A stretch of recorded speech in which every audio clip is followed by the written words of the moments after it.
say like I give up. Then I don't know what the solution is. Yeah, that's fine now. That was strange though. I got to admit, one Ronnie Lee is bad enough. Well, the weird thing was obviously that I couldn't hear it, so it makes sense. Obviously that if it was coming from my speaker, I wouldn't be able to hear it because it's only echoing for you. Yeah, that's right. So we knew it was your end, yeah, but everybody was saying it was our end. Yeah. Okay. Well, we've solved it. Yeah, Anyway. I didn't think it was us because it was the two of us that were echoing, wasn't it? So if Yeah. it'd been Which one of us, then well, that's what I was thinking. I was thinking if it was just one of you, then just a restart. But yeah. Okay. Well, we've managed to solve it anyway. we're all right now anyway. And it's time to go, folks. Yeah. Anyway, thanks for joining us. Yeah, tech wizards or what? Yeah, we're not the best. Anyway, where are we starting from? Is it either bat? Yeah, because we got to about the mid-60s, but we hadn't got to Eva Bat, which is 64, isn't it? So why veganism? Yeah. So, and of course that's kind of one of our favourite quotes as well. So I suppose it's a good enough place. Absolutely. Although I've got to be honest, I haven't got it open, but I think I remember it.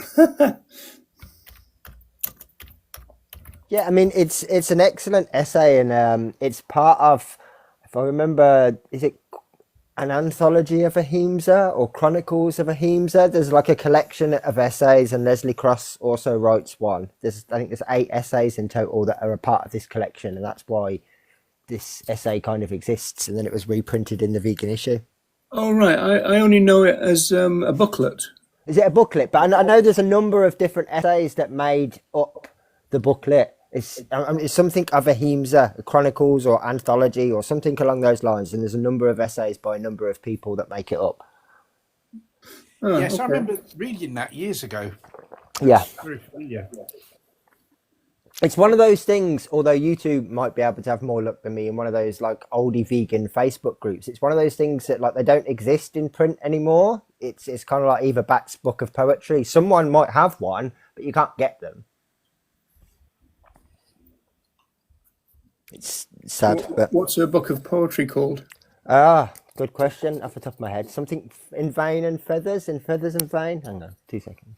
I'll find out. This is a good start today, isn't it? I wasn't. She didn't write that till 79. So I wasn't thinking about talking about that today.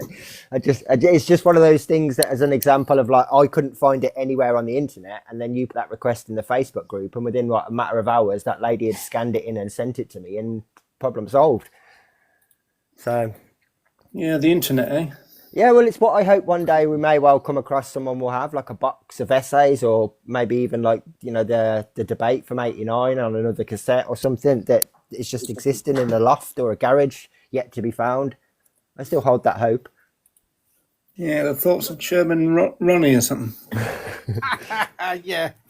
It definitely happens. There must be people out there that have been collecting this stuff, and yeah, it's going to end up somewhere. Just hopefully not in a bin. Okay, so the quote that we were thinking of is veganism is one thing and one thing only, a way of living which avoids exploitation. So that's tuned in with Cross and Watson, whether it be of our fellow men, the animal population, or the soil upon which we rely for our very existence. I've said in the past that if I was writing it, I would have put the animal population first. I think in terms of focus and scope, but I think it just goes to show that they weren't really bothered about which of those they talked about first. You know, the focus or the scope. No. In Lighter Vein, sorry, is the name of that book of poetry. In Lighter Vein. It's close. Yeah, because I think, again, thinking back to the time when they were all writing from the 40s right through to the 60s, really, is they kind of expected people to read it in long form and not, you know, it's not going to be cut up into memes, I suppose. Well, yeah, I mean, you do kind of think that if you're going to take the time to, and again, we're not talking about like War and Peace here. We're talking about a few pages at best, even some of the longest essays. It's not a huge commitment of time. And so what they wrote down, they expect you to read. Yeah, they don't expect you to just go, oh, there's a sentence that suits my narrative. We'll have that one. Yeah, but I mean, don't forget, in those days, people were used to writing long, 4 or 5 pages of handwritten text in letters to each other. Yeah, absolutely. Oh, I know I noticed as well, just doing that research on Leslie Cross on some of those kind of non-vegan articles, just to get a sense of how he wrote, that he is actually more kind of artistic in his freelance journalism than what I thought he would have been allowed to be. The way that he talks, I mean, he talks quite a lot about films and that sort of stuff, and he's really passionate about it, and you can tell. And so it just reaffirms to me that what he says is the best language of his ability. And that's how he speaks, that's how he writes, and that's who he was. And so it's so like disrespectful to go, oh yeah, well, he was probably just like talking nonsense in that particular bit. No, he wasn't. He probably thought about the things that he said very hard and for a long time before he put them to paper. I mean, potentially 10 years. Oh yeah, interesting you said that, because I was talking to somebody yesterday, and they were saying, the bits that the activists like, as it were, and you said, yeah, but that was basically 1951.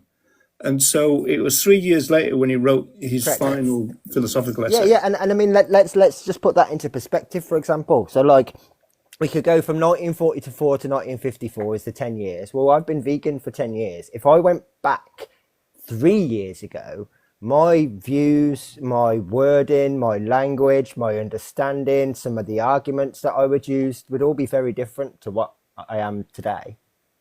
So yeah, 3 years is a very long time for things to kind of still ferment in your mind before you put them down to paper. Yeah, I mean, absolutely. you can write a PhD in 3 years.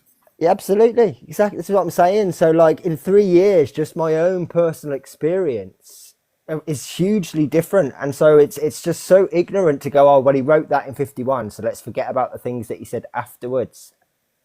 Yeah. It's a huge amount of time for people's viewpoints to sort of like evolve and change and learn new things and all of that sort of stuff. But he remained consistent throughout. That's, I think, the really key point. Even in 51, he's still talking about the focus and scope. They might cherry pick certain sentences, but it's not like the rest doesn't exist. It's just that they don't want to read it.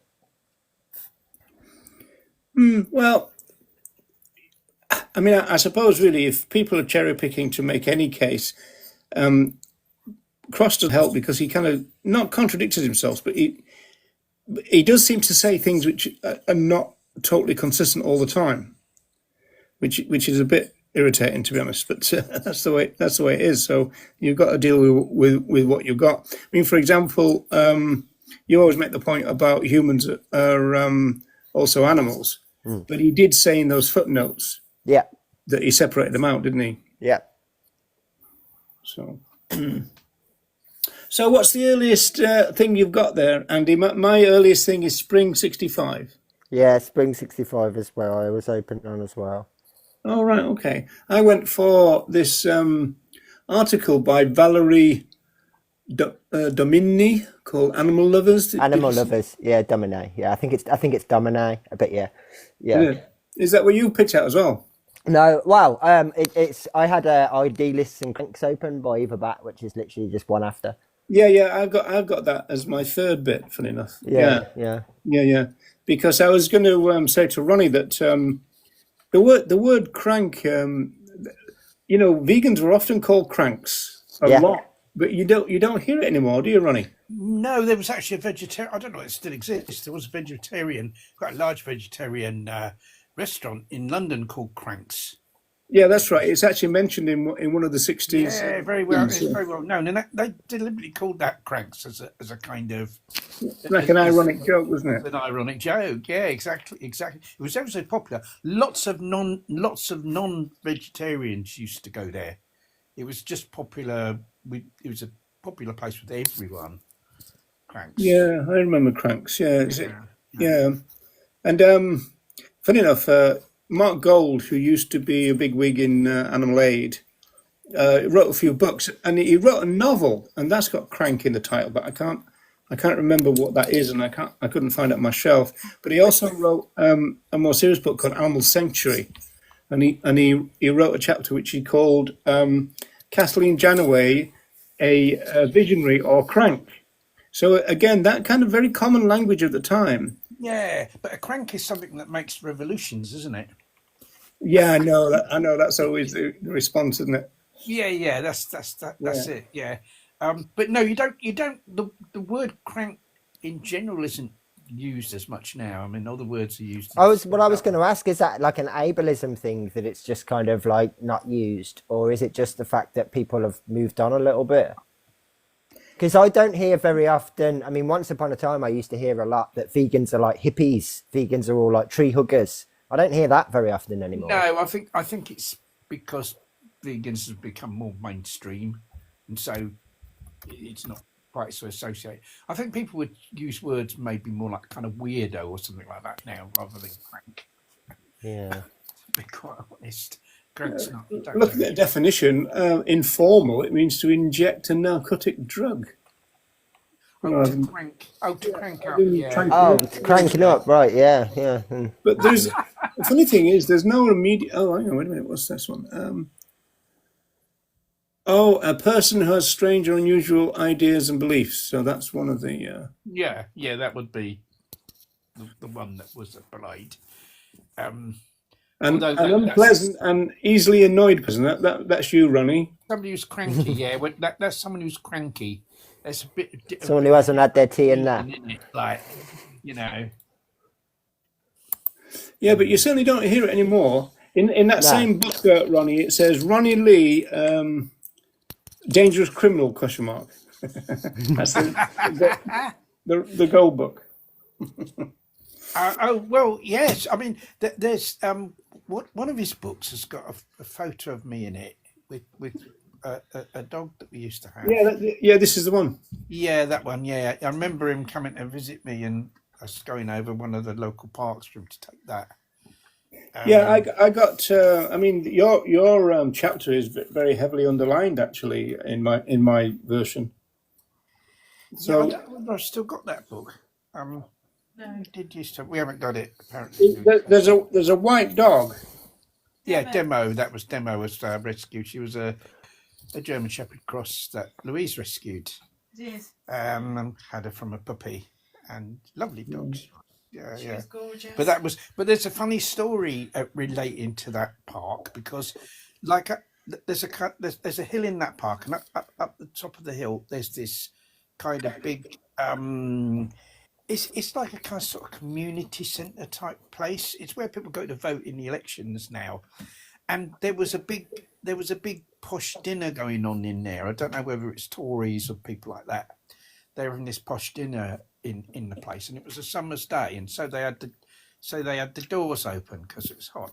And I was taking Demo for a walk in the park, and she ran up to the place, up to the community centre place, and ran inside, and, and the place erupted. There was all this shouting and hollering, because I think she went on the table and was trying to get their food. And then she came running out of the place, like with all these angry shouting and ranting and raving, sort of following her. And I quickly ran out the park with her and sort of ran down the lane that's leads off the park to get away. But it's quite amusing that she kind of disrupted this kind of knobs dinner that was going on in there. So even dogs don't like the Tories, is what you're saying? Well, I think whether they were Tories, it was some posh do. It was posh people. I mean, they probably were Tories. Some posh. Or modern day Labour Party people. Well, they're all the same, aren't they? Yeah, you're right. Yeah. I've never known such a corrupt Labour Party as we've got now.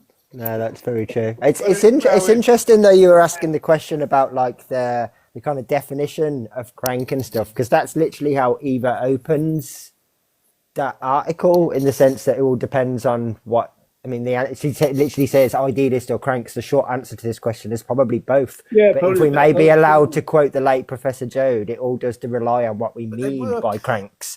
There were some very strange people actually involved. I mean, probably there still are some very strange vegans, aren't there?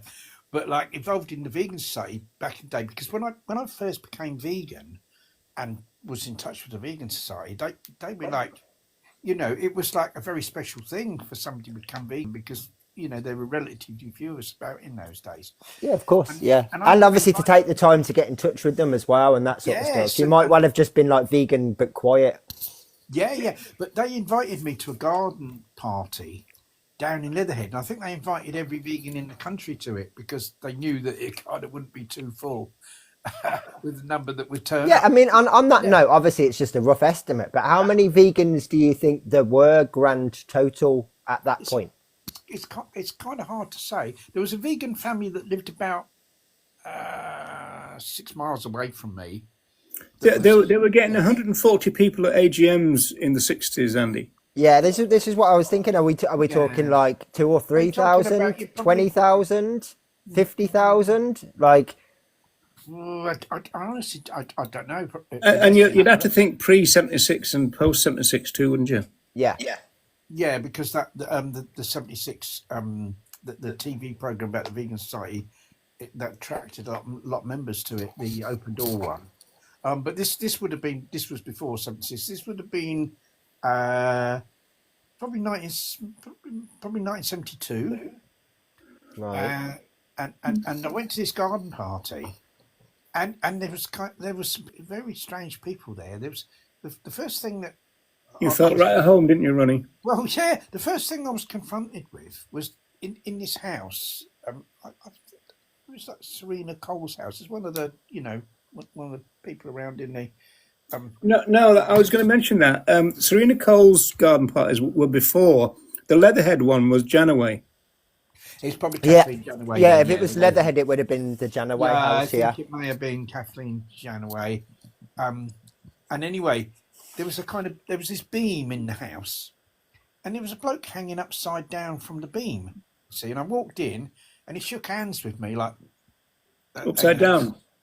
and I said, and he said, what? He said, I suppose you're wondering why I'm hanging upside down. I said, well, yeah, I am. He said, well, everyone should hang upside down for a period of time during the day because it helps the blood go to the brain and improves like brain power. And and then there was this Not bloke, not medical advice, people. not medical advice. And then there Unless was you're a a bat. guy. This was it was It was Eva Bat, wasn't it, who said that? and then this was a very warm day. I think it was in June, and there was a bloke that looked really big, and because he had loads of overcoats on, you see, and I was looking at him, and I said, aren't you hot with all those overcoats? He said this is very important to wear all these overcoats because it kind of it protects the aura around the body. And I thought, what's going on with all these people? Like, it's like really. There were people with some very strange ideas. Not everyone, but some of them had like really, really odd ideas. Some of the sort of vegans that I met at the time, because they weren't really. But basically, I think it became the people involved in the vegan society or people who were vegan became more, I suppose, in inverted commas, normal when more kind of animal rights campaigners became vegan. If you see what I mean, because they weren't really.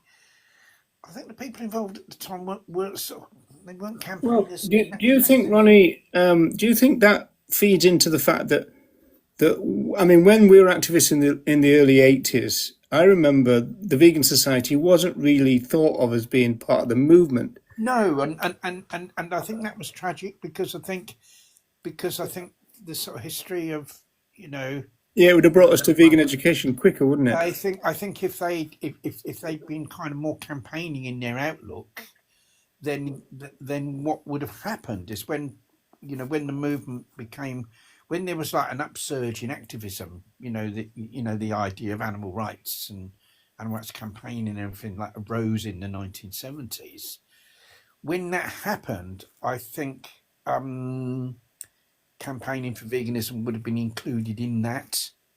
Yeah, but And also also, don't forget the movement focus on vivisection must have played a part. Although, funny enough, and you probably noticed this, Andy, is they mentioned vivisection quite a lot in the 60s. And that is probably because the movement was in general. Yeah, absolutely. And I think what Ronnie's saying is, as well as funny as it sounds, it kind of comes from what we were touching on not last week, the week before, when we were talking about the early part of the 60s, and where it does dive into some of these kind of like spiritual holes. And I think it did attract quite a lot of unconventional people that were looking Yes. for somewhere to kind of fit in. And that's where they found, because you do notice some of the letters that people write from sort of like this period are a bit strange too. And the things that they talk about are like, I'm so glad that I found this society because I was lost. Nothing to do with like being anti-oppression. It's almost like they're trying to seek some sort of comfort from other like-minded people, and so I think there was quite a lot of diversity that came Yeah, into. I've got a couple of letters to the editor to talk about, but it wasn't really based on that. But anyway, let's go. Let's go for. So I've got Spring '65. So before we got to the Idealists or Cranks, there was this thing called Animal Lovers by Valerie Domine, and it's funny because she talks about the phrase "animal lover" being sadly overworked in the first place. And then she seems to say that during the period when she had some time, she did a little bit of almost like lay sociology or kind of amateur sociology, and she said that she kept dropping the phrase into a conversation just to see how people would react to it. And one interesting thing is she immediately starts talking about people who identified as a non-animal lover, which is not what you'd expect, but it does build into something that people like, well, Singer and Reagan talked about, because the non-animal lover is also called, they kind of self-call themselves a realist. I live in the real world, right? And so it's saying that, animal lovers are really over-sentimental old ladies, and I think Reagan talks about old ladies with, sandals and this kind of stuff at one point, or even effeminate young men. And then another side to it, which is that the animal lover is cruel to children, or at least unmoved by the suffering of other humans. So there's an entire kind of construction about what animal lover meant in those days, and it was this thing. Rousseau said it about kind of womanly sentiments kind of thing, which drove vegetarianism and stuff. Not rational, and ultimately not male. And of course, we've still got echoes of all that kind of stuff. Yeah, I mean, it's pardon the ableism for a moment, but my old window cleaning boss for years and years and years tried to drill into everybody around him that any quote unquote animal lover was also barmy. Those two things went hand in hand. That if you had any companion animals, or if you dedicated your time to going to volunteer, or if you had horses, anything like that, you were barmy. That was his viewpoint. And sadly, like he'd seen enough evidence as far as he was concerned to confirm It's that. an interesting ableist term, barmy, because it's one of those where it's a little bit like potty, isn't it? Yeah, that would be another word that he would use exactly the same. Yeah.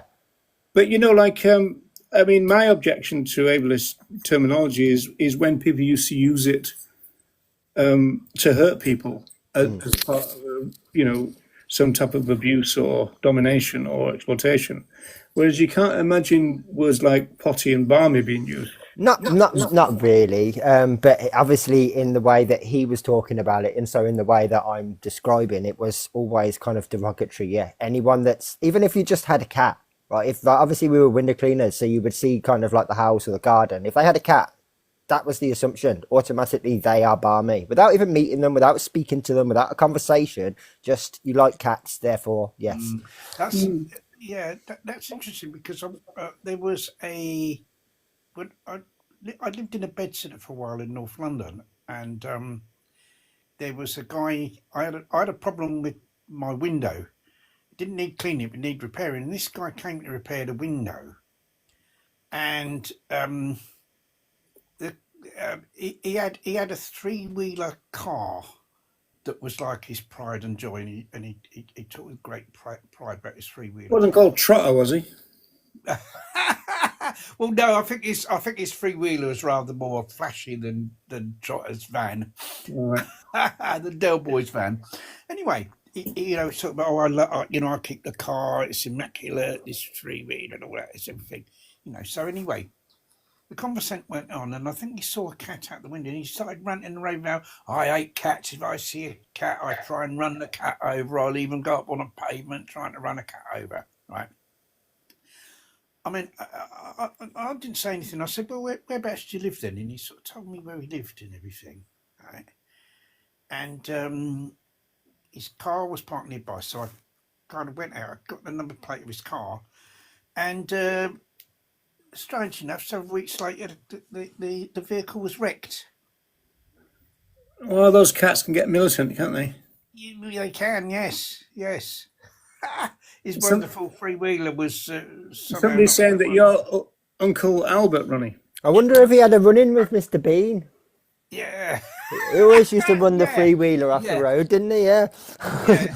Well, funny enough, I mean that was one of the things. You remember we mentioned this before. That Churchill guy, the guy who was a huntmaster and Yes, then Robert Churchwood, yeah.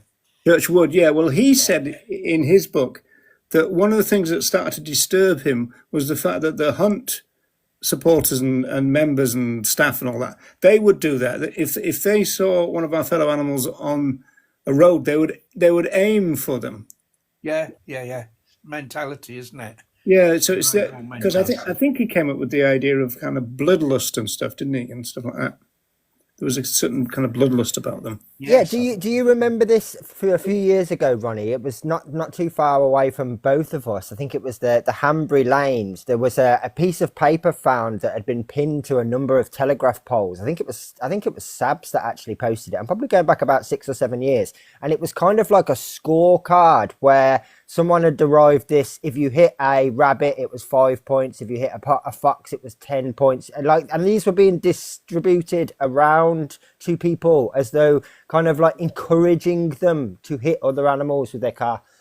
And I can remember like the Sabs did a thing about it where they took a photograph of one of these charts and they were actually being circulated, and it wasn't too far away from us at all. No, I'm wondering how many points it is if you hit a hunter with A your car. hunter, yeah, Yeah, that'd be the jackpot, wouldn't it? Jack. I think I thought it was a granny, wasn't it? If you hit a granny. So here's something which is really interesting from this article, which has kind of changed because again they're talking about non-animal lovers, right? And part of the idea is that such people they don't agree that our fellow animals have the right to freedom or the right to life itself, and that they only really exist kind of to be exploited, and that humans only exist and can only exist by exploiting and killing and eating our fellow animals, right? And so it's interesting because nowadays you get people saying all of that, but still calling themselves animal lovers, whereas here it's saying that because of that attitude, they wouldn't call themselves animal lovers. But we've got that situation where, oh, I love animals, and then when you get the gotcha question, what about the slaughterhouse? Oh, well, that's different, right? Well, I mean, that's a sentimental love, isn't it?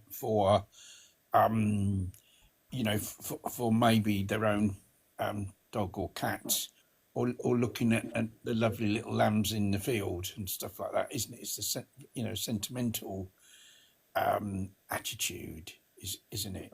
Yeah, And people this maybe is just talk. find This is it. talk about people who don't really care about our fellow animals at all, whoever they are. Well, they'd be, somebody like that would be a. You see, I would call them a speciopath. You've got the word sociopath for Yeah, someone that is speciopath. speciopath. Yeah, they're incapable of speciopath. Yeah. with other animals, and I think people like that exist. And I'd say they're highly dangerous because how would you protect other animals from people like that? It's actually easier to protect humans from psychopaths and sociopaths than it is to protect other animals from a speciopath. Because if you've locked them up in a cell, what if a small animal Yeah, you're came right. into the cell? And really, I think, you know, is there an argument for just like liquidating those people to protect other animals? I don't know how you could totally protect other animals from them, really. Yes, indeed. So, Andy, moving on to idealists and cranks. Then, what were you going to say about that?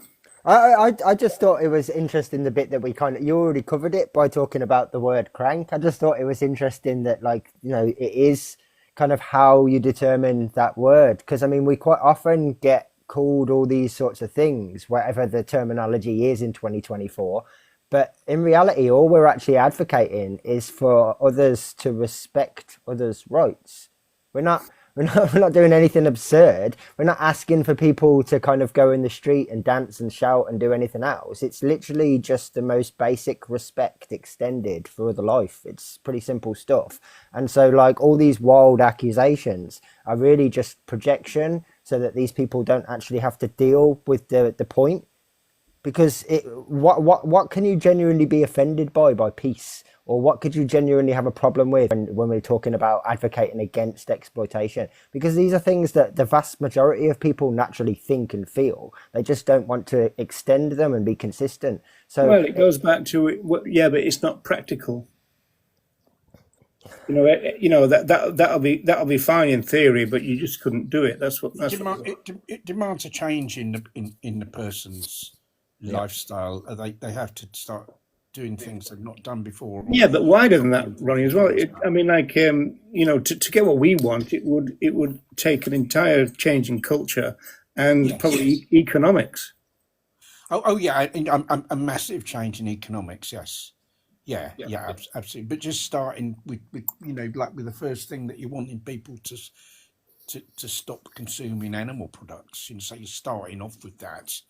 Then that for a lot of people that's a big change from something they're used to doing, isn't it? And so then you meet resistance because of that, and all the excuses then they'll come up with to carry on doing it. Yeah. Yeah, the other bit from that article that I wanted to mention, although I don't necessarily like the wording because she says harmless, I think it's important when she says, but veganism is not just a list of things to be avoided, it is being as harmless as we possibly can in our daily lives. I mean, I would kind of not use the word harmless, but we're talking about a philosophy that you kind of adopt everywhere. It's not just about, well, we don't eat this or we don't wear this or we don't do this. It's about the things that we do too. We talk about justice, we talk about peace, we talk about respect, we talk about ending these things. So like there's a lot more to it than just things that we avoid.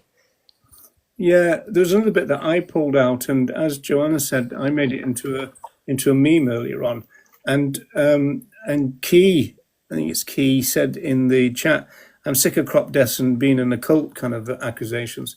And she says this: she says the point of veganism is not so much to lament the things we cannot at this stage change, but to concentrate on that which we can in a practical manner by taking action at home and by watching every purchase.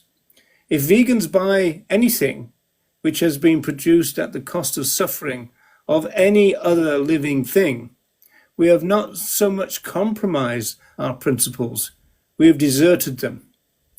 So that's a pretty strong thing, but it does raise things like, the opposition, as it were, are saying to us, what are you doing practically about crop deaths? And that Well, kind of stuff. the first thing we're doing practically about crop deaths is to advocate the avoidance of animal products, advocate people don't consume animal products because far more crop deaths are caused by people who consume animal products because of all the crops that are grown to feed the animals that are then fed to people or whose products are fed to humans. You see, so the very first thing, if you want to like minimise, if the idea is to sort of totally minimise crop deaths, and hopefully one day they'd be minimised down to zero. If you want to kind of minimise them, the first thing you do is stop consuming animal products. Yeah, and I Yes, mean it's also key to remember that any potential practical changes that, let's just say for argument's sake, that we do have like a committee that we formed and we've got a budget and we've got all these ideas that we're willing to put in place, we're still going to be restricted by the changes that we can make, whilst all of these other people demand and perpetuate everything that prevents that change. And so we are kind of restricted in what we can actually do until more people join us, realistically. Yeah, to get in a position to actually to make kind of systemic changes, we have to create.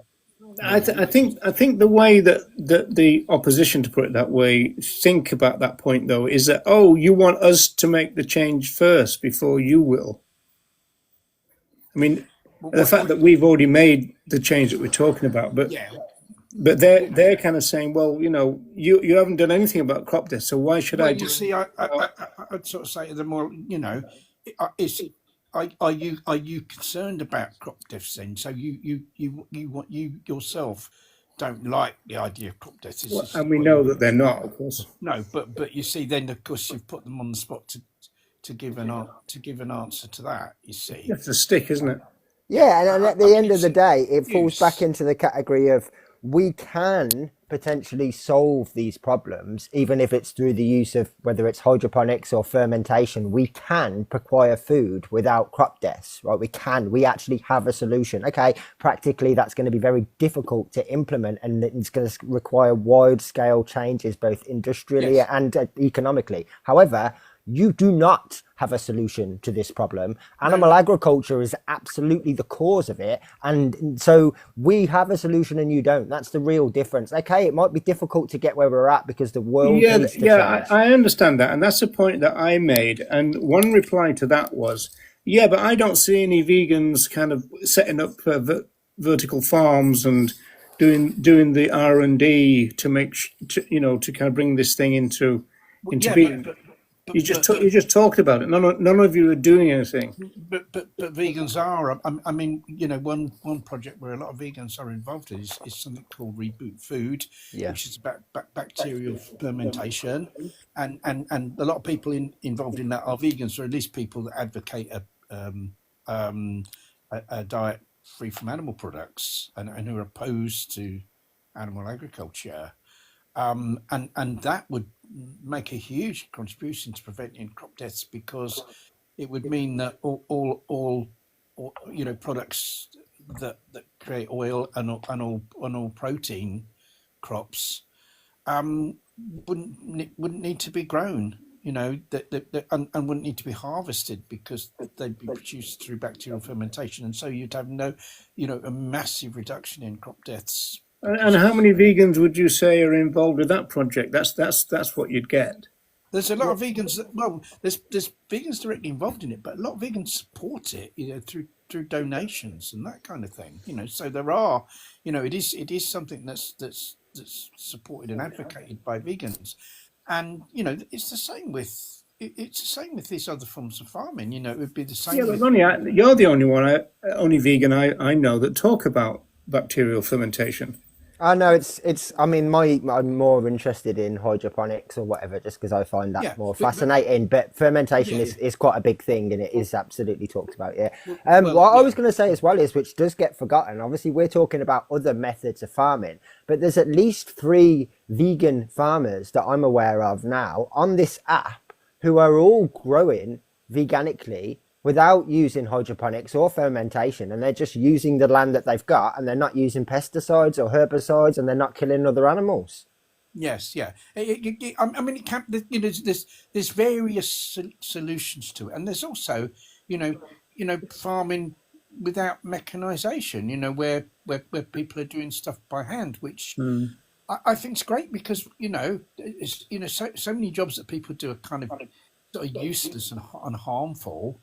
And to have more people kind of sort of working on the lands, and so because you can do things more carefully, that you can avoid crop deaths in harvesting, can't you? Yeah, it falls back into the problem that we see time and time again with our movement, where like when these things are put into question, instead of them grabbing like Ben, the vegan farmer, to show what he's doing or what can be done, instead they grab an earthling head who's going to throw some welfare statistics at them, and it doesn't actually like solve the problem or even show that we're trying to solve the problem. It just kind of says, yeah, but you're doing it worse than us, which doesn't really actually, at least by saying we can solve this, these are methods that we can do things differently or change things, that's actually like talking proactively. But it is very frustrating quite often when you just hear people go, yeah, but you're doing this worse. Yeah, but that's not a solution to the problem.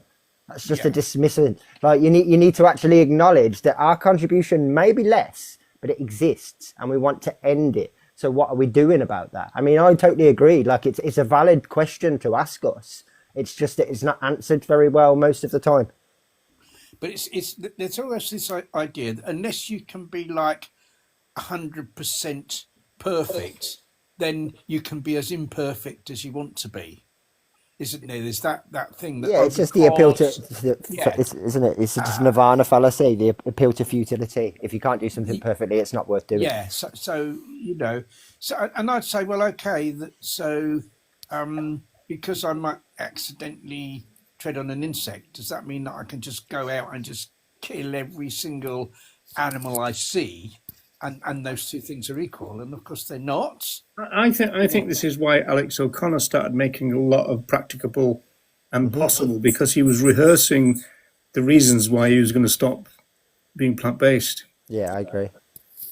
He basically logicked himself into going plant-based, didn't he? And then when it didn't suit him anymore, he wanted to find a way to logic himself back out. Yeah, that's pretty much what happened. Yeah, and it's the same with Singer and Tobias Leonhardt. I mean, Leonhardt says that he's a massive meat lover, in inverted commas, and so he loves the taste and feel of flesh, and so it's always been a bit of a struggle for him, which is why he's always tempted to roll back all the time. But I mean, I did. I was like an appalling meat eater. I used to eat bacon rinds. I used to suck the marrow out of bones, and like chew the ends of bones.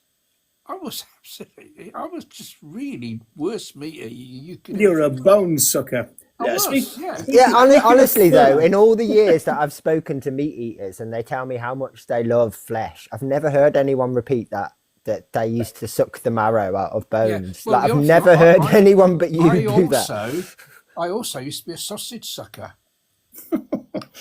in that I'd get I know. Are you talking about raw sausage? I used to get a raw sausage. Where are we going with this one? I'd get a raw sausage, right, and I'd suck the inside out of the sausage, and I'd be left with the dangling skin of the sausage. Raw sausage. Raw. Oh. So this is how terrible I was. But within 3 days of talking to somebody who was a vegetarian and their reasons for being a vegetarian, I'd become vegetarian and I'd stopped it all. You became a sausage spitter. I became a non-sausage sucker or a non-sucker of sausages. Well, look. Speaking of food, because we're still into spring '65 here. Yeah, we haven't even got out of 65. We've been 1 year. We've done in an hour. I know. Yeah, but they did this really interesting article called "Packed Lunches," right? And because I've been putting together my women pioneers, and I'm just doing the men pioneers kind of thing to do as a live stream. So, sticking 4 time tunnels together and all this kind of stuff. And even in 1947, Eva Batt and all that, they were researching things like, in fact, it wasn't Batt, it was Henderson, I think. They were researching things like, vegan chocolates and sweets and everything. And you tend not to think of that. But here is a list of the packed lunches that they come up with. This is 65. So they've got savoury rolls, Cornish pasties, treacle diamonds. That sounds good. Treacle Garibaldi biscuits. Now you don't talk about treacle much anymore, do you? Oatmeal creams, rainbow salad, soya bean sandwiches, which sound like the least of the appetizing ones, and nut muesli. Nut muesli. Yeah. So they were quite good, because one part of the story about the Vegan Society in the 60s is that they were pretty active in terms of writing off to all the places for the reason that Ronnie always says about, the lack of labels and that kind of stuff. But there's Yeah. also government initiatives, labeling and all that. And so they were very kind of active on that. And so they kind of, I said in my kind of female live stream that, I used to describe the beginning of the vegan site as chaotic, but I don't really think that applies except for the first, say, year or so. I think they got their act together pretty quickly if you consider the fact that they didn't even expect to be running a social movement. They just wanted to be part of the vegetarians, right? Mm-hmm. So, so they did a pretty good job. And so by the time we get into the 50s and 60s, they've got this kind of like pretty good machine, letter writing machine, and all this kind of stuff. Although we probably won't even get to it now, but one of the last things I was going to talk about was the fact that they were trying to get milk welfare. This is all still part of the rationing that went on, and the rationing went on, and the effects of rationing went on into the 70s in Britain. But in the 60s, they were trying to get people to be able to use their milk ration tokens or kind of welfare milk to apply for Plamil. And it took the ministry a year to get back, and they refused, or at least said that the minister, has not brought about any kind of changes, and so it's very unlikely. You can only get cow milk, with these welfare tokens, whatever they're called. Yeah. It's like in school, she'd have. I think Margaret Thatcher ended it, didn't she? Yeah, that's there a Thatcher, the milk snatcher. Yeah, but I remember at school, infant school, primary school, at in the kind of break, I was thinking the mid-morning break we had, you'd be given a little bottle of milk. I think it was about a third of a pint. I bet you were a milk monitor, weren't you, Ronnie? You drink. I don't think I was any kind of monitor, to be quite honest. You're a prefect. I used to be. No, I used to be terrified of the dinner ladies. I don't know whether they exist now. Do you remember the dinner ladies at school that used to be in the playground? Yeah, it's a good comedy series too. They don't exist in the same capacity, but they still exist. I'd be frightened of them because if you did anything, if like kind of you had a bit of a tussle with another kid, they'd go and grass you up to the dinner lady, and then the dinner lady would make you. We had a thing in our school. It was a blue wall, and the dinner lady would make you stand by this. Stand on the wall, yeah. And then when the headmaster came, they'd probably be called nutritional package dispensers now, wouldn't they? They're kind of. I think they're called some sort of monitor. I don't think dinner's in there. Because they were called dinner ladies. I think they're called dinner ladies because they were in the play. Did they serve the dinner as well? They maybe did, and then they acted as this kind of sort of. Well, for me, they were like the Gestapo, But do you know what I mean?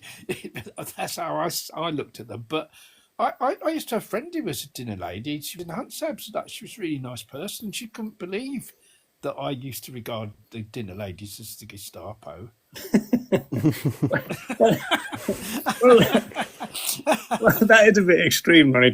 It's quite extreme, but I was like, yeah, they were like, they were. Yeah, Bruce Wayne didn't like his dinner ladies, did he? I don't know what. Because they used to shout "dinner, dinner, dinner, dinner, Batman," didn't they? Oh yeah, yeah. Well, you know all about Batman. I probably would, yeah.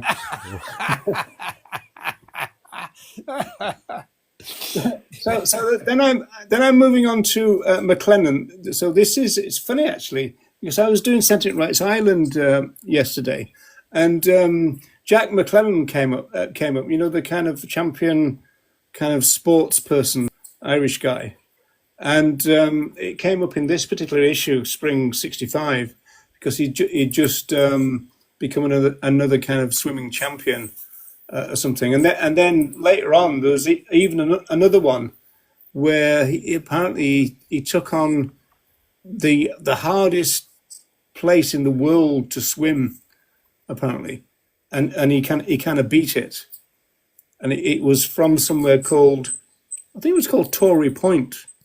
Tory Point. Yeah, to the coast of Ireland. That would But be a nice. apparently there's really treacherous kind of currents and stuff. Oh, And he beat it anyway, and it was like one of the hardest things that a human being could do, apparently. wow. And he's vegan, is he, this guy? Oh yeah, famous one. He was mentioned in Open Door. Yeah, I know who you're Yeah. talking about. Yeah. Because there was a guy in Open Door called Harry Bonney. I think he was a boxer. He'd been a boxer. Yeah, that's right. Yeah, he's the guy that when the first time I ever watched that clip, I couldn't work out if he was being serious or not, because the first time I saw that, it was in Carnage, and I couldn't work out if it was real, because it's almost like a staged conversation, Yeah, isn't it? well, Erica. Yeah. Yeah. I mean, it's like that thing. I mean, if anyone wants to see it, go on YouTube and look. It's the Vegan Society Open Door 1976, isn't it? That's it's on YouTube. Search for that, and it's kind of, at the time I watched it at the time, and it seemed perfectly normal. You know, just a really good like documentary. Attracted a lot of people to the vegan side, but I watch it now, and it's like you can't help but find it, amusing because of the way. Yeah, but you did say that's the way people used to speak in those People days. used to Right? speak. Yeah, I Hello, mean, we're all literally, vegan. Simon Yeah. Amstel had to do nothing to use those clips, did he? They appear as they are, and they work Yeah. perfectly. They are, because we had. I remember we used to have these monthly meetings in Worcester where we'd put on like a vegan cookery demonstration or a talk from someone or something like that, and then one of the months we had a showing of that. Somebody sort of downloaded it from YouTube. We had the showing of that film, and there was a good crowd there. I think there was about 40 people there. You see, watching this, and you could see as it went on that people were trying not to laugh and trying to hold back We used to have laughter. guest speakers, Mr. and Mrs. Bland. Yeah, and in the end, of course, it had to be Louise. In the end, she just couldn't contain herself. She just burst out laughing, and then the whole room like erupted because it's just so. Yeah, there's this a guy, a doctor, isn't there, in a white coat, and he says, Dr. Freya Alessia. he says, I've examined these vegans and I found them to be perfectly normal. He speaks like that. And then they have there's a vegan family, and why did they choose a vegan family with a surname of Bland. That's what I was going to ask, though. That's why I asked earlier. So like when you were invited to that garden party or whatever, roughly how many vegans were there? Because obviously a few years later, because there's about 2 years worth of talk about the open door thing before it actually happens, and they're asking like within the issues for like volunteers. The Bland family were the best you got. Well, it wouldn't matter if they had them there, but they just had a little quiet word and said, "Do you think it's okay if we call you Mr. and Mrs. Interesting or something?" Mr. and Mrs. Tasty. Even Mr. and Mrs. Green would have been better than Mr. and Mrs. Complicated.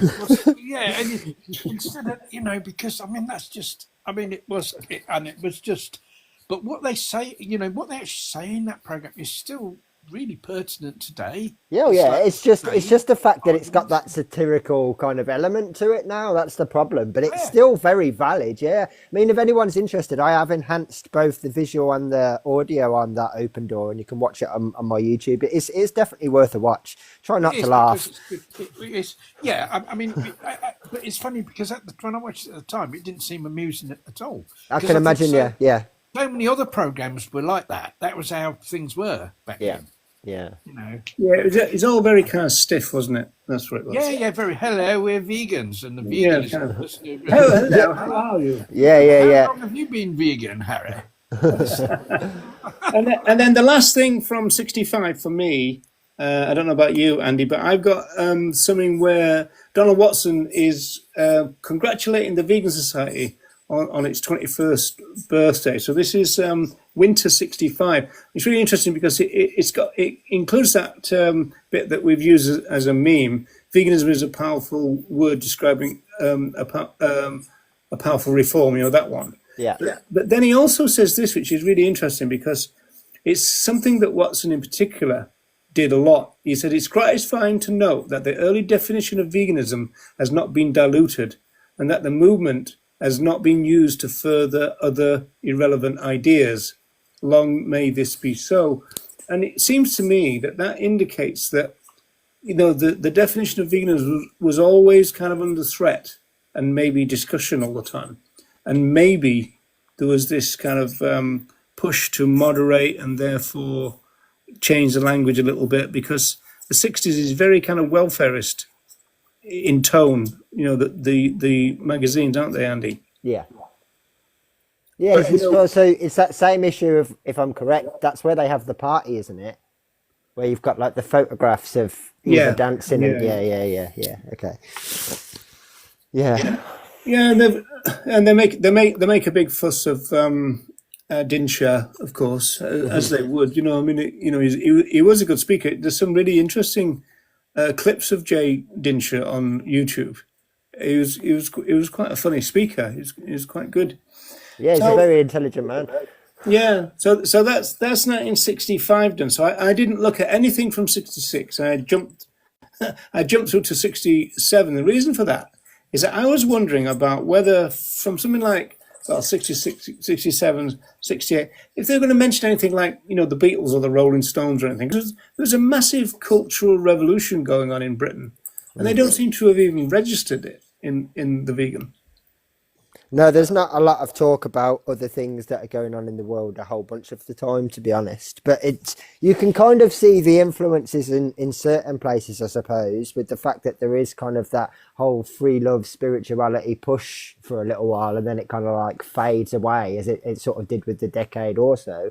But other than that, they don't talk about, unless it's kind of relevant some way, shape or form, like it's like famine, or it's maybe there's a world conflict somewhere else. They don't really talk about other things that go on.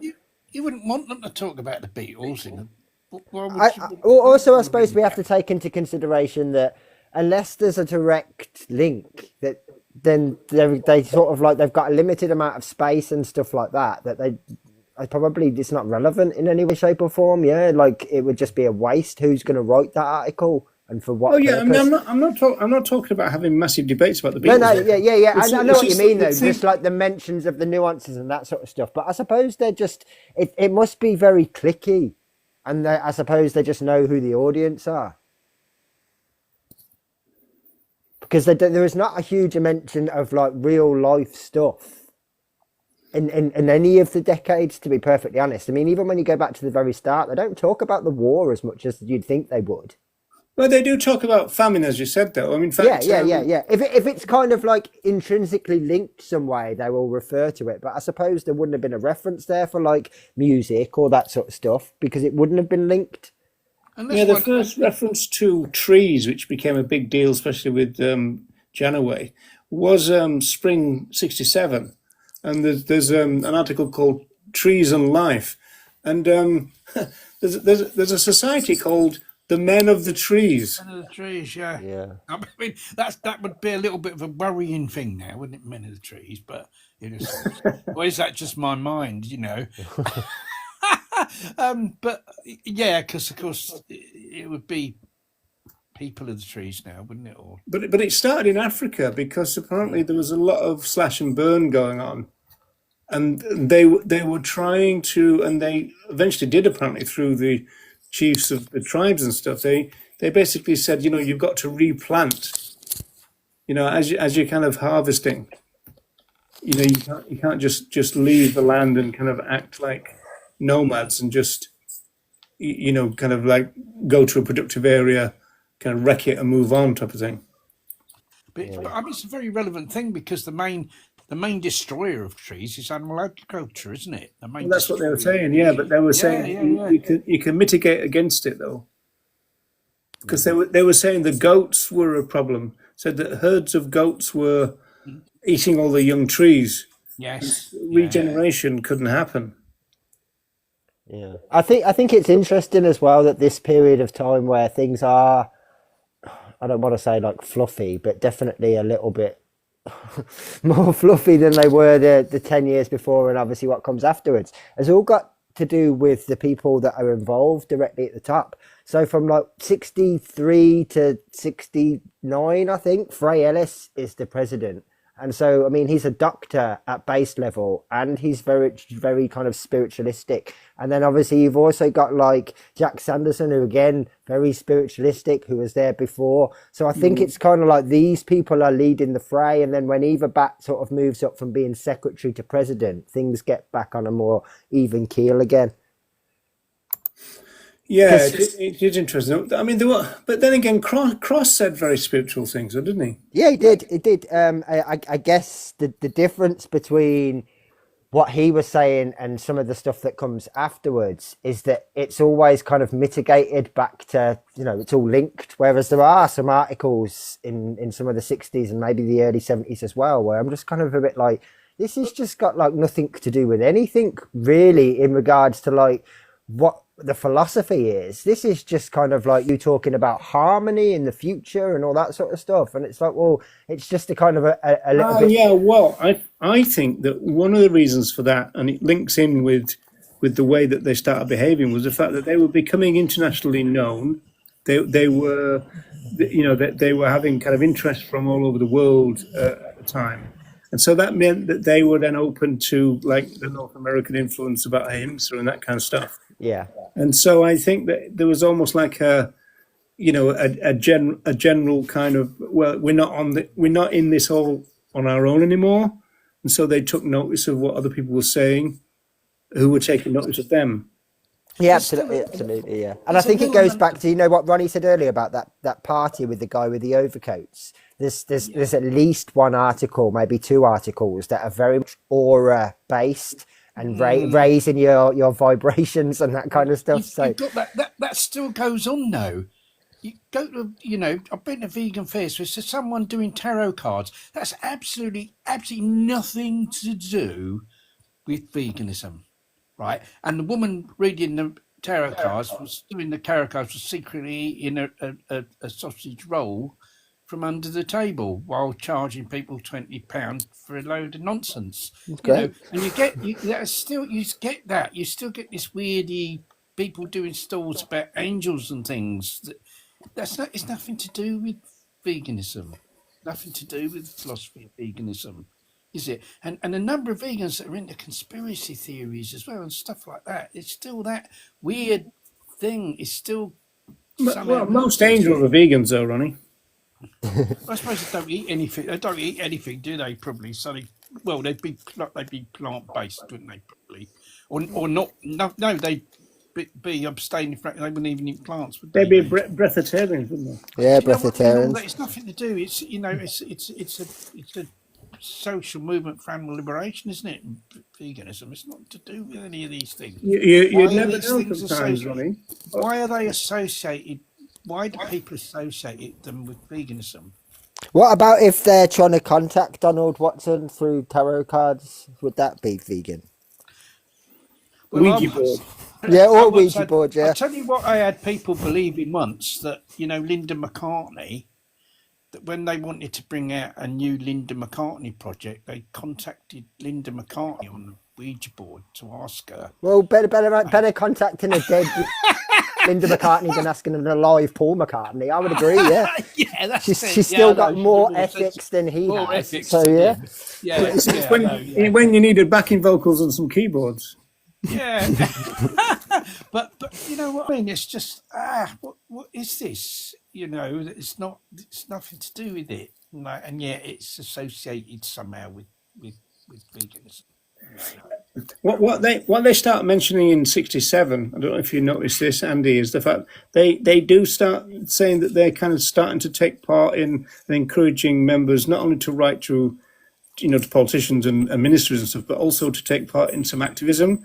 But the activism seems to be interesting stuff like they talk about the International Council Against Bullfighting as one thing that they're supporting, and also the lax. I think some vegan society people supported the lax, Boxing Day demos, Ronnie. Yes, yeah. I'm sure they did. Yes, yeah. Because I think by this time, people, there were a lot of vegans that were like sort of animal rights campaigners. There was kind of, a big influx of people like that because I think because what happened in the 17s, with growth of the animal rights movement, is that people would people would become active before they became vegan. People got involved in anti-vivisection protests and hunt saboteurs and that, before they went vegan, but they rubbed shoulders with vegans that were involved in those campaigns and then became vegan. So that led to a big increase in veganism. You can get some nasty diseases rubbing shoulders with vegans. Yeah, vegan shoulder, that's terrible, terrible illness. It is, yeah. There's a report for the International Conference on Animal Welfare, because we've got to remember this is 67 we're dealing with here now. And of course, this is still a long time before even Singer, and a very long time before Reagan. But I suppose it's 2 years after Bridget Brophy. But Bridget Brophy's essay seemed to have got kind of well known in retrospect. And it seemed to be rediscovered in the 1970s by people like Richard Ryder. And I don't think when it came out itself in 65, the animal rights thing, it really made much of an impact, I don't think. It was one of those things that made an impact later than it was actually published. So that was interesting, because they're talking about they're involved with the International Conference on Animal Welfare. And one interesting thing they said there is that no one thinks Britain is a nation of animal lovers apart from the British, which was quite interesting. And then a question for you, Ronnie. I mean, I would say that that's still very much the case. Yeah, alphonal. Do you know what that is, Ronnie? Alphonal. Yeah, it's ALF, which is ironic, and then ONAL, and alphonal. No, I don't know who he is. No, I don't know any of the phonal family. No. They live next door to the Blands. Yeah.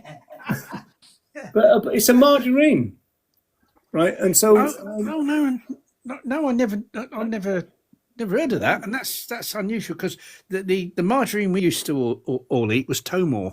yeah, Tomo, that's right. Yeah. But this is there's adverts for this thing all over the place, and they make a lot of health claims in it. But it's sunflower oil margarine, even higher in polyunsaturates, offers you the ultimate in low cholesterol margarines. So That would have been healthier than Tomor, because Tomor was a kind of hard margarine, wasn't it? That was really made for the Jewish community. So the alphonal sound because back in the day, you see, when margarine first came in as a sort of alternative to butter, it almost always contained animal fat, and very often fish oil. And it was a cheaper. It was normally like, poorer people used to have margarine because it was cheaper than butter, and it all had animal fat in. they're claiming this is hospital tested, and they call it a heart helping food. Well, it probably was if it was, low cholesterol, but I've never heard of it. I mean, it's No, because when I saw the advert, I thought, I wonder if Ronnie might remember that. no. I just remember. I think there may have been some of them, sort of margarines that were kind of It was Tomor that I remember too.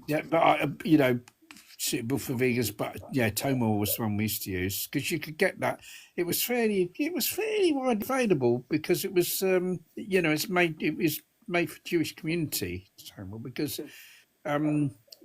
because people people of Jewish faith, certainly ones that are kind of strict, they're not allowed to have dairy products and flesh products at the same meal. So if they wanted a beef sandwich, they couldn't have butter on the bread, and if they wanted a cheese sandwich, they couldn't have a margarine on the bread that contained animal fat. So that's why the vegetable oil margarine was developed, for the Jewish community. So have you got anything for this time period, Andy? Where did we get up to? 67? I'm up to winter 67 now.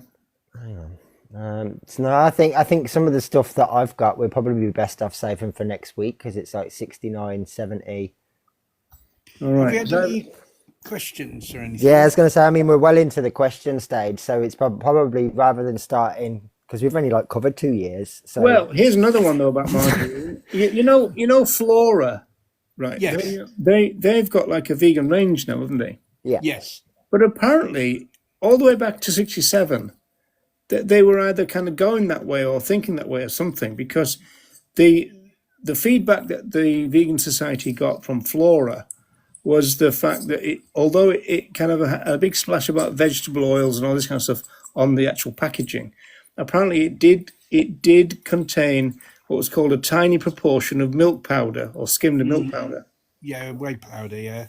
Yeah, and so it's one of those things that was very irritating in those days. Mm, There was lots of entirely plant-based things, apart from a little diddy bit of something or other. and we yes, still have that problem, don't we? I mean, we do. milk Yeah. powder is one of those things that still is a problem. Yeah, all over the place.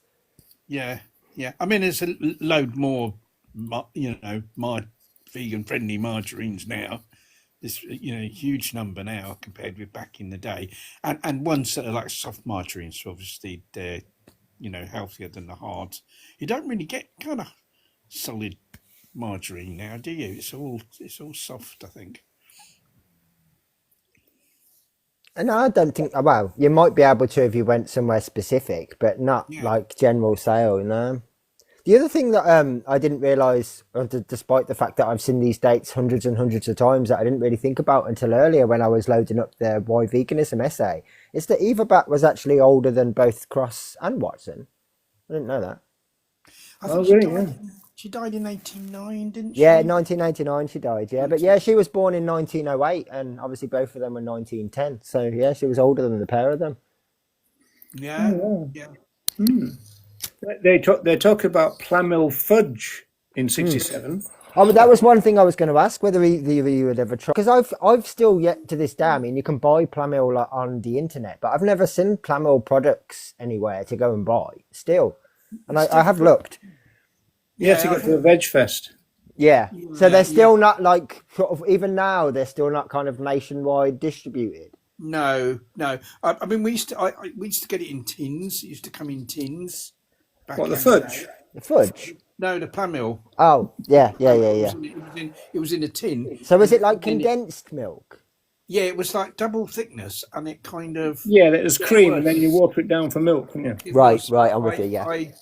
It took me when I first tried, because when I first became vegan in '72, there's only two types of plant milk available. Then there was the Plamil, and then there was something called Granogen, which was produced by Granos, and it was a powder that you were supposed to like stir into your drink, but it always used to float on the top.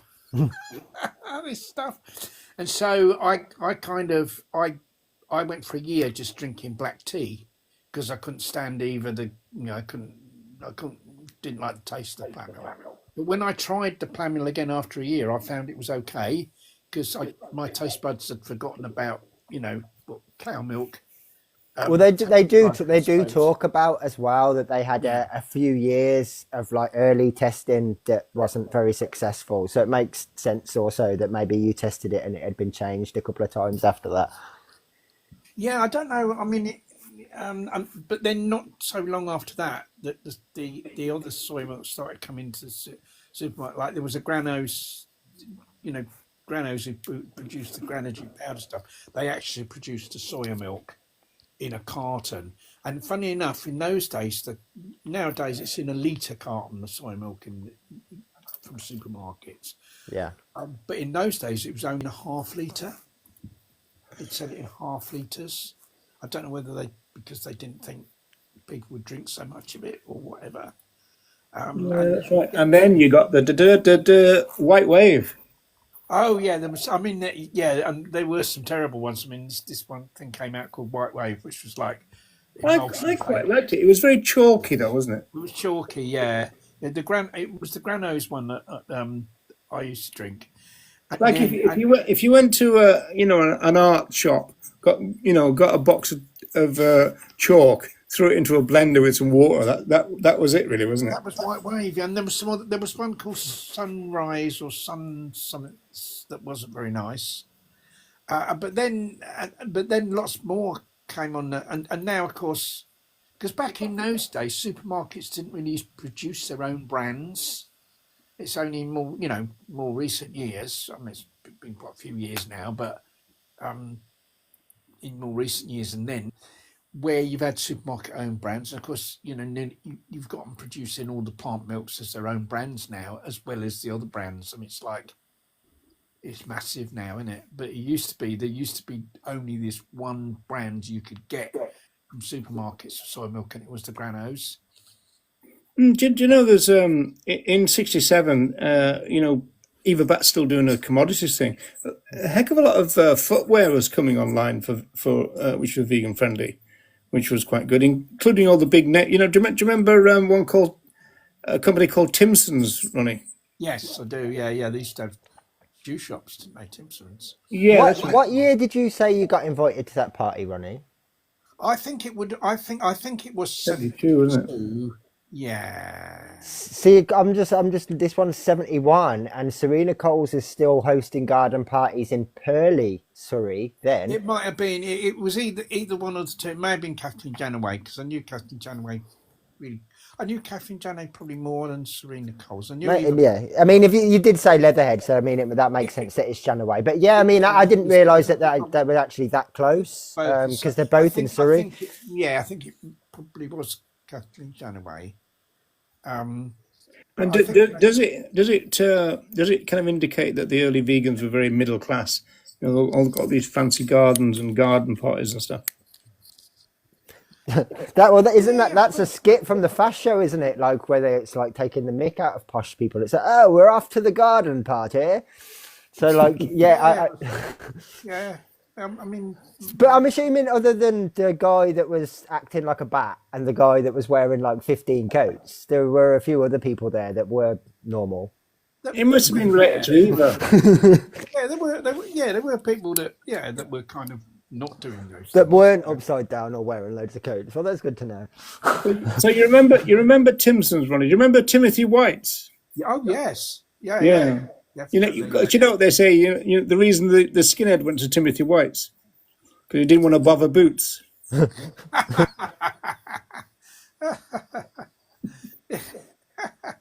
Yeah, but I don't know what's happened because they've gone now, haven't they? Timothy White's so long gone, I think. Well, like Woolworths. I mean, we never thought that Woolworths would go, would we? No, Woolies has gone. Yeah, long. No, not as a kid. I wouldn't have thought that. Our local Woolies was empty for ages. They've knocked it down. So they're making a community park where the Woolies used to be in our nearest town. Weren't they the ones who came up with that advertising slogan? Pile them high and kind of sell it low or something. It may have been because they used to sell everything in Woolies, didn't they? It was kind of like it was like a mini mega shop, wasn't it? Kind of was, yes. Yeah, it was. But yeah, you could even get records and all kinds of stuff. You get pretty much everything. Yeah. Pick and mix sweets. There was a huge pick and mix thing. Pick and mix, yeah, that's right. Yeah, toys, clothes, everything. Yeah. But yeah. Was there actually any questions? I think that the odd one I've answered in the comments. I don't think there was any specific questions. No, okay. So are we going to just continue with the timeline next week then? Yeah, I mean, we've potentially got to halfway through 67. Yeah, there is some interesting letters to the editor. I mean, there's one from somebody who is a relatively new vegan and kind of Christmas is coming round. And so they sent a letter going, oh God, kind of December again kind of thing. And it said it's always a month that, you approach with mixed feelings. And I'm sure this is still the same for modern day vegans because they're making the point about the fact that, the use of our fellow animals is so obvious at this time of year, because, the actual shops are full of, the supermarkets become morgues virtually, don't they? It becomes more, it's like a sort of the normal what they do, but kind of on acid, isn't it? Because there's even more meat than usual, isn't there? Well, For I always think it starts from now or just before now, because you've Christmas, obviously yeah. got the increase for Halloween of like sweets and chocolate and cake and all that sort of crap, and the fireworks, which obviously is no good for all the It's, other animals. no, So no, it kind of starts from about now, and it just non-stop then until like sort of end, I they've don't know, got mid-January. yeah, they're trying to squeeze in the Halloween and the Christmas now. Yeah, I've noticed those two things just kind of like amalgamate now. So like the moment that Halloween's done, it's Christmas It's basically. massive Christmas. But the thing is, it's because now is the time, or even before now is the time, to start promoting, how people can have a vegan Christmas, isn't it? I Yeah, mean, absolutely. we've started doing that locally already. I think the other part of Christmas that really makes things worse or it's sadder too is obviously normally you see exploitation everywhere, and obviously when it's Christmas it's upped in the shops as you say, but it's not just that, it's the amount of waste. So Oh the yeah, amount of like horrendous. animal products or Christmas presents or Thrown away. whatever Yeah, that are destroyed. thrown away or discarded or not really Yeah. appreciated, and that's the saddest part about it. Yeah, I mean, we've got coming up locally because I've been delivering leaflets for it and stuff. We've got like a greener Christmas fair coming up, where one of the main focuses of that is how you kind of reduce waste at Yeah. Christmas. I mean, we've got a store there promoting veganism. There's someone there selling vegan pies and cakes and stuff. Yeah, Uh, people, vegans seem to do Christmas things too late. I mean, there's no Yes. point in talking about Christmas during December No. because no, no, not at all. all the turkeys are being killed by Yeah, then. Yeah. you've got to start October, really. I mean, we try and start Might locally. as well be tuned in with World Vegan Month or something. Yeah, well, I'm hoping to sort of next month. I've applied to two of our local libraries to have stalls for World Vegan Month. But I think they let you have leave an exhibition there for a Are week. you doing anything on World Vegan Day? I'll probably just be doing some door dropping. Really, we haven't got, because basically we've our what I'm trying to do is get the stalls in the Kicking people's libraries. doors down. That's Well, what Because it is. what I was going to we only have suggest, a if week, you it's see. okay Yeah. with the both of you and you're around, is obviously potentially the 80-year anniversary is next Saturday. So we could potentially do the show Saturday night instead of Sunday night. The second. Yeah. Right. Because that Well, would that'd be obviously good. not only is it technically like World Vegan Day or whatever, it's the 80-year anniversary. Well, World Vegan Day is normally the 1st of November. Is that the first? Right. Okay. So, Yeah. but I thought they were potentially. I suppose it'll be a celebration or weekend because I know that But the Vegan Society's thing is on the Saturday. yeah, I think having it on the Sunday, because people are used to that, Okay. would Yeah, probably that's still fine. be okay, because it's still the same time, isn't it? It's yes, Fridays. It's almost the 1st of November that's World Vegan Day. Then the whole of November's World Vegan Month. Same Yeah. But I'm back hoping time. to Same get these back stores. time. But what we've got to do, because we're lucky that we've got 3 local libraries, and the person who oversees 2 of them is actually vegan. So it always used to be easy to do stores there, but now she's got anything anyone wants to exhibit in a library's got to be submitted to someone higher up for their approval. So I'm waiting. So I've had to send them PDFs of the booklets we want to give out, and then get their approval on it. So hopefully that'll be okay. It's like dealing with the Gestapo, Ronnie. Kind of is like the dinner ladies. Dinner ladies are taking over like the library service now. You see, it's Yeah, become more difficult to. yeah. Dinners and library service have been conglomerated. Fine, but hopefully, but that's the thing. Yeah, you've got to start. You've got to start the Christmas thing I got earlier. one thing to finish with, which is from autumn 1968. How late is that? And this is called. There's an article called "Killer Diets," and it's absolutely outrageous. In fact, Joanna sent me something which is very, very similar to this on TikTok today. Just by coincidence. And they say we've recently seen veganism referred to in the national press as a killer diet.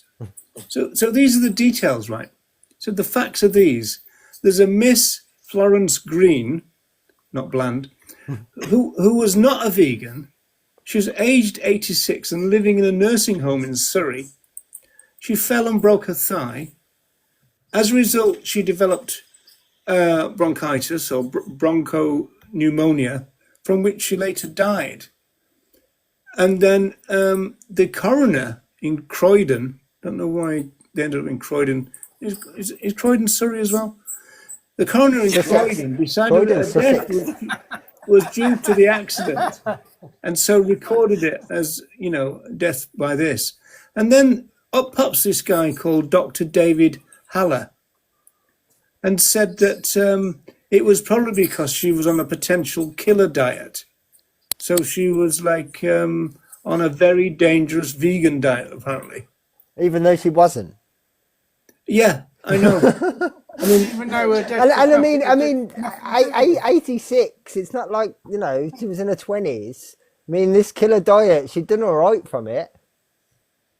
It's just, yeah. I mean, we do.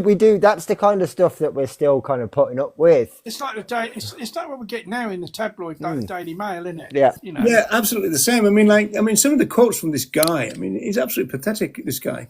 He said she's probably been on the diet for some years, which isn't true apparently. He says a grossly deficient diet, and then man cannot live by bread alone. I mean, what the heck is that? And then carrying the objection to the killing of animals to an incredibly dangerous point. So it's really funny because, this is 1968, but it still makes you angry just reading it. Yeah, and things haven't changed much, have they? No. And in fact, the opposite is the case. In fact, it's in various ways that the consumption of animal products is like killing humans, or has the potential to virtually wipe out humans because of the contribution to the climate crisis that it makes. It's this exact opposite of that, isn't it? To be quite honest, I mean, it's a diet to save everyone, isn't it, rather than kill people. Did you say winter 68? Autumn. 68. I want to see if I can track that original article down. I think you can have a vegan diet that's a killer diet. You can have a diet that's kind of technically vegan friendly. I mean, I used to know a guy that his kind of vegan diet consisted of chips and beer and cigarettes. If any of those can sort of be not necessarily in that order. Yeah, well, yeah, and that's what he lived. Well, now you're not going to, see old bones on a diet like that, are you? And I suppose it's technically. Well, you might do, because it might pop through your skin. Oh, yeah, they probably would actually on that. But you know what I mean. I mean that's the thing that that isn't because he was on a vegan friendly diet. That was just because he was on a bad diet. But someone's saying, what about vodka and sausages? What's wrong with that? You can drink the vodka and sausages. Sounds good. We'll dip the sausage in the vodka. It's interesting at the end of that article, it says we should like to include in full all the excellent letters which have appeared in the press in support of our way of life. So obviously there was a lot of pushback to that nonsense. So yeah, that sounds quite interesting to find out. I'll see if I can find the original article. In a funny way, that article might have done more good than harm if it promoted. Yeah, because it's so absurd. Loaded letters, I mean, it makes you think what the motivation was. Like, some information came in about a poor old deer that had a fall in a nursing home, and they're like, right, we can blame this on veganism. Send her a whole county away. Find someone who's willing to write this report for us. Yeah. So you were laughing about that. I missed your answer. So the Croydon thing, that's not in Surrey. No, it's Sussex. No, so yeah, that's a deep. I'm sure Croydon's in Surrey. I thought it was Sussex. I'll check. I'm going to look it up now. Croydon's in Surrey. It's in Scotland, isn't it? Croydon, Surrey. Where's Croydon? Okay, it's actually part of London, isn't it, Croydon? Yeah, I was going to say, yeah, it is now. It is classed as Surrey. Yes, My- London. It's in Greater London. South London. Yeah, there's a borough of Croydon. It's Surrey. But I think we're going to have to go, won't we now? Yeah, I think yeah, so. right. But yeah, so we'll take it up from the end of the 60s, I suppose. Same time next week. Thank you everyone for being here. Apologies for the sort of late start and technical problems. I'll just use headphones in future, and that seems to solve the Well, problem. you never had to before, though, did you? So. No, never. So I couldn't understand why that was all of an issue, but it's been no problem to wear them, and obviously, simple solution. So we'll do that. But yeah, thank you everyone. Take care, and we'll speak to you soon. Take care, everyone. Bye.